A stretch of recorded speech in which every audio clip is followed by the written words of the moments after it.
I'm with Chris and Gerda, and I'm in Alice Springs. And I've been travelling on my world trip, and the primary theme of this trip has been peace, inner peace, and also clowning. And turning to Chris, you're a clown, aren't you? You're a clown, aren't you? Would you like to tell us a little bit about being a clown now that we're outing you?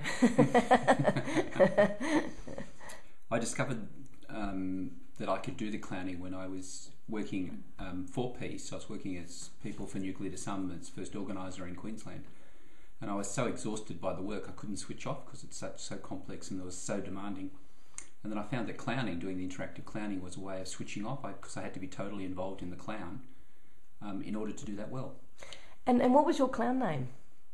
Well, I was with a community theatre company first, and then eventually, because of my work, working for the peace movement, someone asked me to do both, do some clowning and to be a speaker on People for Nuclear Disarmament.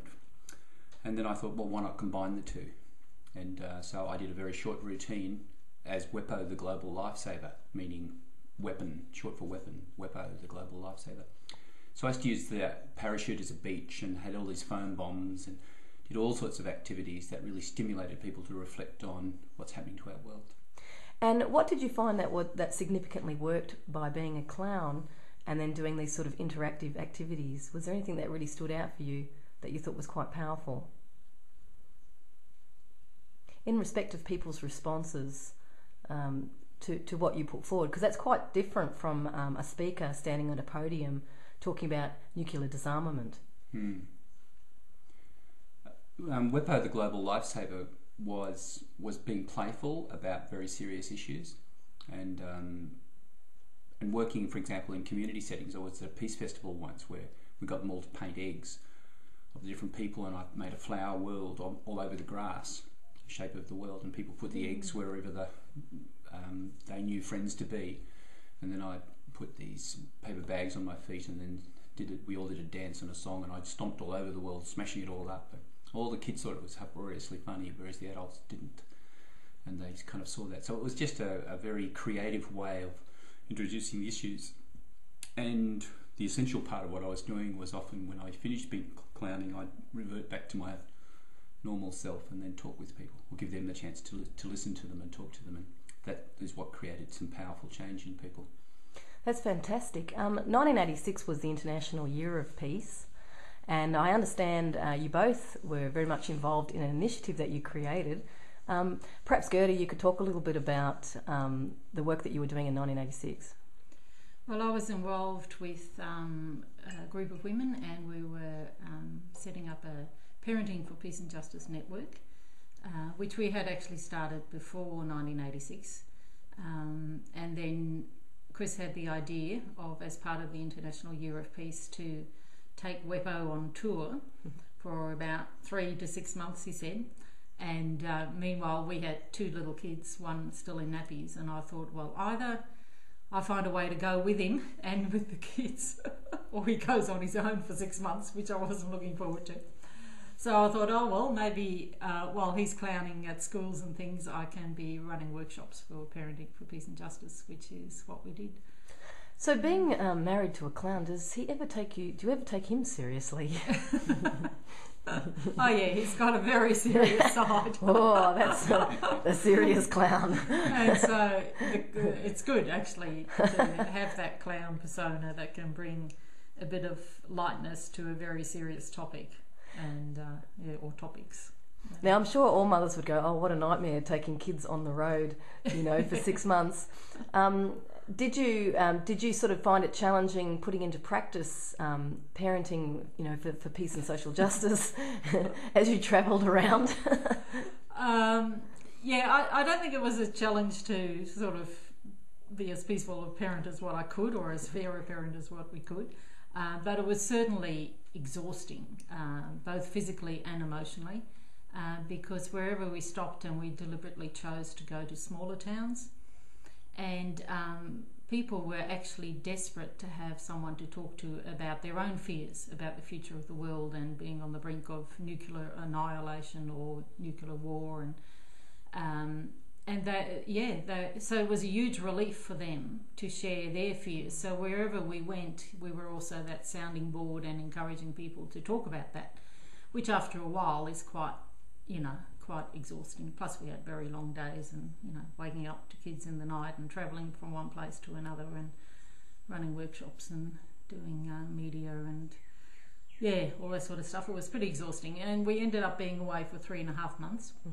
I think it took me about 6 months to recover from it, but it was a special journey, and I think we did touch many people's lives, and they touched our lives, and we had relationships with many of those people for years and years afterwards.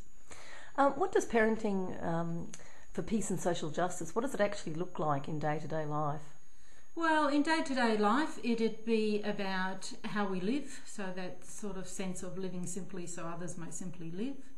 It's about the relationships we have, both with the resources around us as well as the people, obviously. It's how we interact with each other, what sort of discipline we do with our kids, how we resolve conflicts within the family and outside of the family, in our workplaces or with friendship networks, things like that.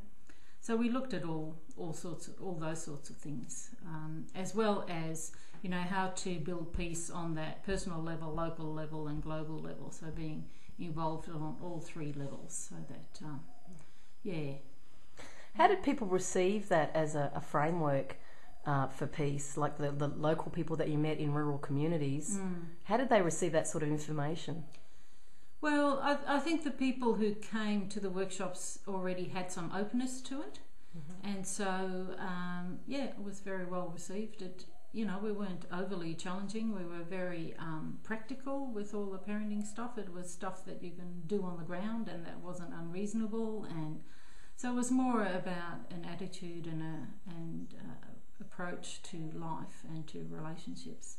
And parents are always keen to find other ways of interacting with their kids that might be a bit more peaceful or holistic, and that works, hopefully. So it was pretty well received, and we continued the network for many years afterwards. We had a newsletter that went out Australia-wide that we put out every couple of months with lots of articles and ideas and reflections, and people sent stuff in and things like that. So it was good.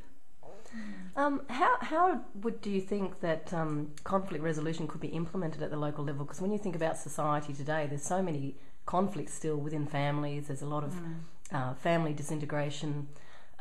There's still a lot of fighting where people blame each other. They don't actually sit down and solve the problem. Stella Cornelius, who was head of the UN committee during the International Year of Peace, started up the Conflict Resolution Network in Sydney.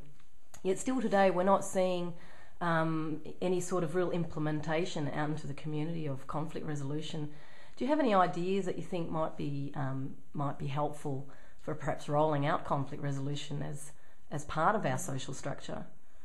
Well, I think in some ways the name has changed a bit over the years. Like, we have family dispute resolution processes now, and mediation processes, and family conferencing type processes.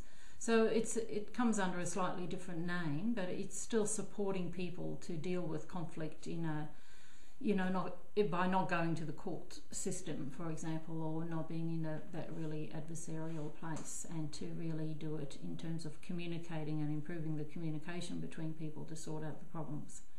So all those sort of networks are still happening, and I guess maybe it's happening more as a thing that's now actually being actively supported by the legal system. For example, the family dispute resolution is certainly seen as something that is actually offered free as a way, mainly because so many families are breaking up and so many kids are affected by the fallout of that, as well as the adults, and that they realised they needed to find a way to be more creative to deal with that sort of conflict.